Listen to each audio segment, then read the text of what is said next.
दोस्तों एक वीडियो देखी जिसमें एक पुलिस वाला एहलकार एक औरत को ज़ुदोकोप कर रहा है, उसको मार रहा है, जबकि उसके साथ एक खातून एहलकार भी उसके हाथ पकड़ के खड़ी हुई है। गालिबन ये पाक पतन की एक वीडियो है और आप अंदाजा लगाएं इनकी जहनियत का कि किस तरह से ये चादर चार दीवारी को रोजाना पामाल कर रहे हैं। इससे पहले 80 साला बूढ़ी औरत रेहाना डार के साथ जो कुछ इन्होंने किया, जिस तरह से उसके साथ खींचातानी की, उनको घसीटा और फिर जेल में बंद कर दिया। यास्मीन राशिद के पिछले 2 साल तो आपको अच्छी तरह से याद होंगे, जो कि पिछले 2 साल से कैद और सोबत की तकलीफें काट रही हैं और फिर आखिर में उनको 10 साल की सजा सुना दी गई।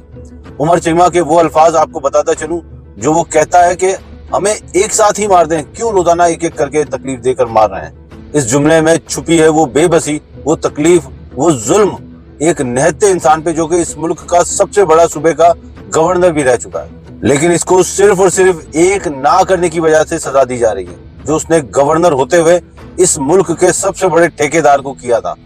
और आपको यास्मीन राशिद पे होने वाले जुल्म की वजह भी बताता चलूं। यास्मीन राशिद को सजा सिर्फ उस बात की दी जा रही है कि जिस तरह से इसने इलेक्शन में जेल में रहते हुए नवाज शरीफ को हराया और उससे पहले मरियम नवाज को एक इलेक्शन कैंपेन, जो कि आपको याद होगा, जो उसने अपनी वालदा के लिए लड़ी थी, पहले ही इलेक्शन में यास्मीन राशिद ने उसको हरा दिया था, लेकिन उसके बाद आपको याद होगा इन्होंने धांधली करके हार को जीत में तब्दील कर दिया था। इतना जुल्म, इतनी ज्यादती मेरा ख्याल है कि पाकिस्तान की हिस्ट्री में कभी नहीं हुई जितनी आज ये यजीद के पैरोकार कर रहे हैं। आपको सैयद अली गिलानी की शहादत तो याद होगी, जो हाउस अरेस्ट में हुई थी। 92 साला सैयद अली गिलानी सांस रुकने की वजह से इंतकाल किए थे। उनको भी किसी ने जुल्म करके मारने की कोशिश नहीं की, जबकि आपको उनकी मशहूर जमाना वो क्लिप याद होगा जिसमें वो दरवाजा बजाकर कह रहे हैं कि दरवाजा खोलो, तुम्हारी जमहूरियत का जनाजा निकल रहा है। इतना जुल्म तो अफ्रीका के उन इस्तेहसाल ज़दा स्याह फामों के साथ नहीं होता, जो हर साल दंगा फसाद करके अपने ऊपर होने वाले इस्तेहसाल के नाम पर कई शहरों को अपने एहतिजाज की भेंट चढ़ा देते हैं, जितना आज पाकिस्तान में पीटीआई से ताल्लुक रखने वाले लोगों के साथ हो रहा है।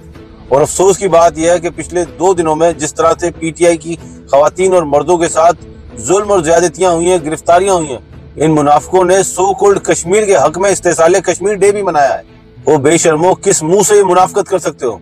अब तो शायद ऐसी वीडियोस या फुटेजेस तो कश्मीर से भी नहीं आ रही जो हमें पाकिस्तान में देखने को मिल रही हैं। ये जुल्म, बर्बरियत का ना ठहरने वाला सिलसिला जो मुसलसल इस मुल्क की खवातीन, बूढ़े बच्चों की आजादी को सल्ब कर रहा है, इसे यहाँ बंद होना पड़ेगा। और मेरा इन जुल्म सहने वालों से भी गुजारिश है, एक शेर की सूरत में, कि दुनिया में कतील उस जैसा मुनाफिक नहीं देखा जो जुल्म तो सहता है, बगावत नहीं करता। अल्लाह हाफिज।